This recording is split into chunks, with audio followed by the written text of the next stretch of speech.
First I lose my sense of smell, then I lost my sense of taste completely, my tongue became like rubber. Then I'm not somebody who easily falls off like that, but then I go and fall in a pit and hurt my left side, then I'm very sure something is happening, then slowly it comes out.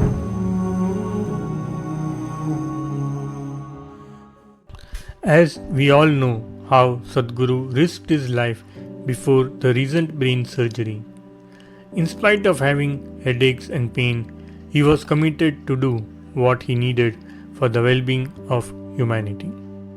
But this is not the first time when Sadhguru risked his life. There are many such incidences, and we would like to share one of such unknown incident in this video. This was an incident that happened during one of the consecrations. Sadhguru lost his sense of taste and smell for over 18 months, and over 3 times he fell on his left side, and one time he fell in a pit with a reasonable injury as well. Watch this video till the end, where Sadhguru shares in his own words how and what really happened during that time. But before going into what really happened during that consecration, it's important to understand what consecration is. Sadhguru says, if you can make this flesh or even a stone or an empty space into a divine possibility, that is called consecration.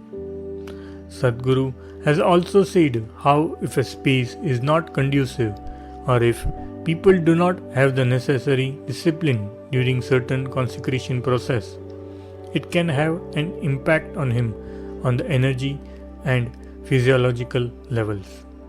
For example, Shambhavi Mahamudra, which is transmitted in the introductory program of inner engineering offered by Sadhguru, is a kind of consecration. If at the time of initiation there are disturbances, yes, it will affect Sadhguru. Sadhguru has said, I initiate 10,000 people into Shambhavi at a time these days. If they are all like one person, it is no problem. But if there are 15 or 20 people who are doing some nonsense, then it hits me so badly. Now let's see an old video of Sadhguru where he speaks about what happened during one of the consecrations which caused immense damage to his system back then.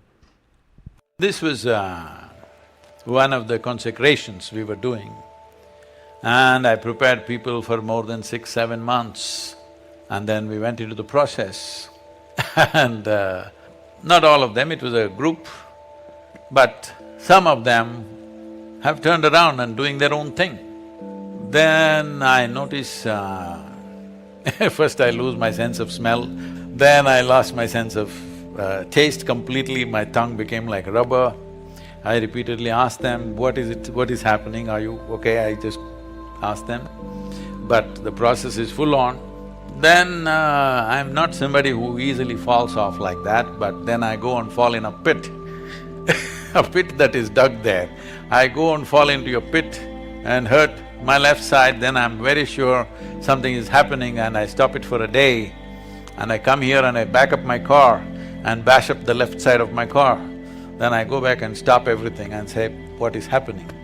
Then slowly it comes out, some people are making U-turns. So at that time, you abandon it, it's going to be very destructive. You continue, it will be a problem.